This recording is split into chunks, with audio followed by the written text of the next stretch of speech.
सर्वप्रथम आपके श्री चरणों में कोटि कोटि प्रणाम, साथ ही छोटे महाराष्ट्र के चरणों में कोटि कोटि।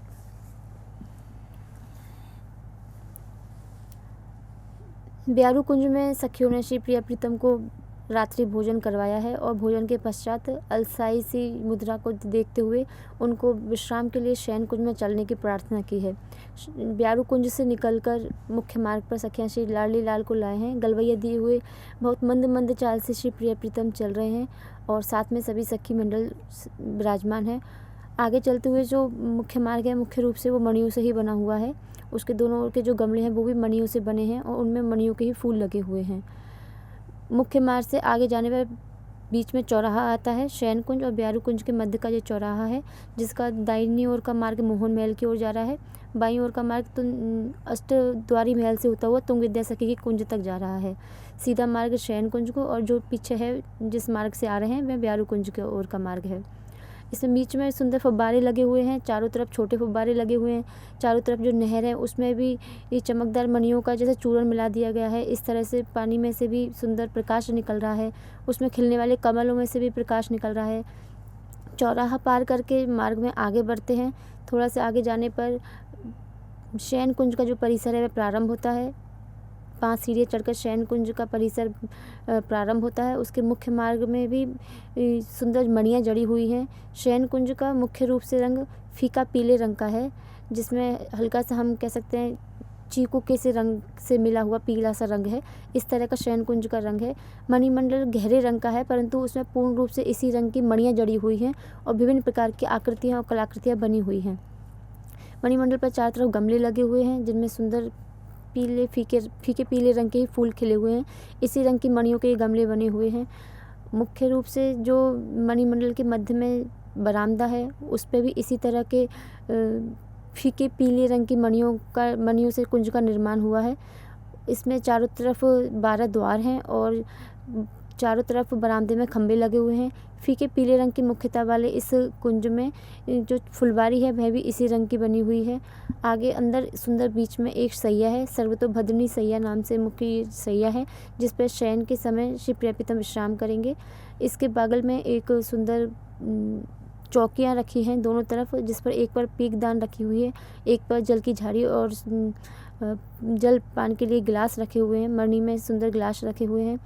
जो द्वार हैं उन पर सोने की चिक बंधी हुई है और जिन पर रेशमी डोरी बंधी हुई है।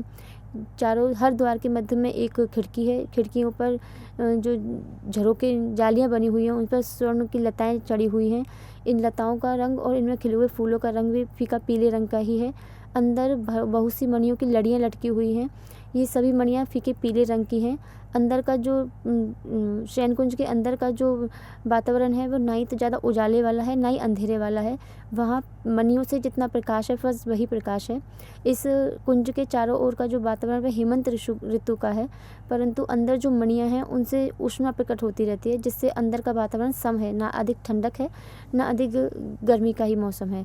अंदर का वातावरण सम है। इसमें चारों तरफ जो पर्दे लगे हुए हैं, खिड़कियों और दरवाजे के ऊपर का जो हिस्सा है कुंज का, वहाँ शयन की जो लीला है उस तरह की चित्रकारी चारों तरफ की गई है, जो प्रिया प्रीतम के मन में और भी अधिक प्रेम को और सखियों के मन में अधिक प्रेम को बढ़ाने वाली है। शयन कुंज आते हुए श्री प्रिया प्रीतम को लाडली से सभी सखियाँ मणिमंडल पर लाती हैं। मणिमंडल पर उसकी सुंदर शोभा को निरखते हुए उनको शयन कुंज की ओर अंदर ले जाते हैं। इस वक्त अलसाए हुए श्री प्रिया प्रीतम है, पूरे दिन की थोड़ी सी थकान भी है और उसके बाद अब जो सैया है उस पर श्री प्रिया प्रीतम को विराजमान करते हैं। मुख्य रूप से सैया पचरंगी है और इस पर 9 रंग के अलग अलग धागों से बनाकर इसको गुथा गया है।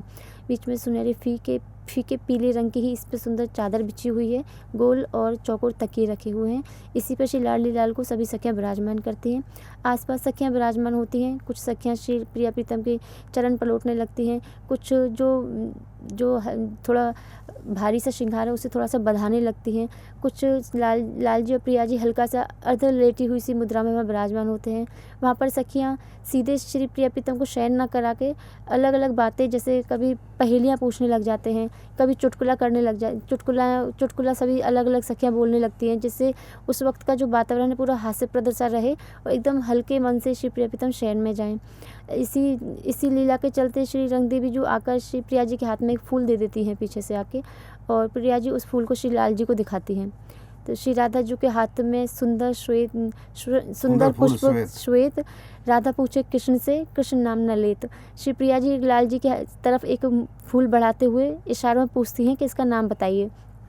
श्री लाल जी जानते हैं पुष्प का नाम क्या है, क्योंकि पहेली की उस वक्त वातावरण बना हुआ है। तो प्रिया जी ये पहेली पूछ रही हैं कि इस पुष्प का नाम बताइए, पर लाल जी जान गए हैं कि पुष्प का नाम क्या है, फिर भी वो प्रिया जी को नाम नहीं बता रहे हैं, क्योंकि पुष्प का नाम लेंगे तो उनको ऐसा लगता है कि सखियाँ बहुत मजाक बनाएंगी। अगर पुष्प का नाम नहीं लेंगे तो इस पहेली में वो हार जाएंगी, फिर भी सखियाँ मजाक बनाएंगी। तो इस वक्त ठाकुर जी ऐसी स्थिति में हैं कि अगर वो कुछ कहते हैं तो भी हारते हैं और ना कहते हैं तो भी हारते हैं। फिर सोचते हैं अगर हार के अगर मैं हारता हूँ फिर तो हार ही है, लेकिन अगर जीत के हारता हूँ फिर भी ज़्यादा बड़ी हार होगी। मतलब अगर वो पुष्प का नाम लेते हैं तो सखियाँ इतना मजाक बनाएंगी कि ना जाने कितने दिन तक सिर्फ इसी बात पर उनको छेड़ती रहेंगी, और कहीं भी किसी भी माहौल में उनकी बस कह सकते हैं कि हंसी ठिठोली कर देंगी किसी भी वक्त। तो ठाकुर जी नाम जानते हैं पर नाम नहीं ले पा रहे हैं। प्रिया जी बार बार पूछ रही हैं पर ठाकुर जी उस वक्त नाम नहीं ले रहे हैं, क्योंकि उनको पता है नाम लेना बहुत ही ज़्यादा कष्टप्रद, वैसे आंतरिक कष्टप्रद नहीं, मजाक हो जाएगा, उनकी बहुत ज़्यादा हंसी बन जाएगी उस जगह। तो लाल जी हाथ जोड़कर क्षमा प्रार्थना से करते हुए कहते हैं हमको नहीं आता है, आप ही बताइए। श्री प्रिया जी पुष्प को रंग देवी जी के हाथ में देती हैं और रंग देवी जी फिर उस पुष्प का नाम बताती हैं। पुष्प जो है पुष्प एक बेल का पुष्प है जिसमें लंबा एक फल आता है। उस फल का नाम है तूमा। तो श्री प्रिया जी को लाल जी तूमा तो नहीं कह सकते, इसीलिए उन्होंने पुष्प का नाम नहीं बताया है। इस लीला को सखियाँ समझ गई हैं, श्री जी भी समझ गए हैं, ठाकुर जी भी समझ गए हैं, और श्री रंग देवी जी ने उस वक्त उस पुष्प का नाम बताया है और सभी बहुत ज़ोर से हंसने लग गए हैं।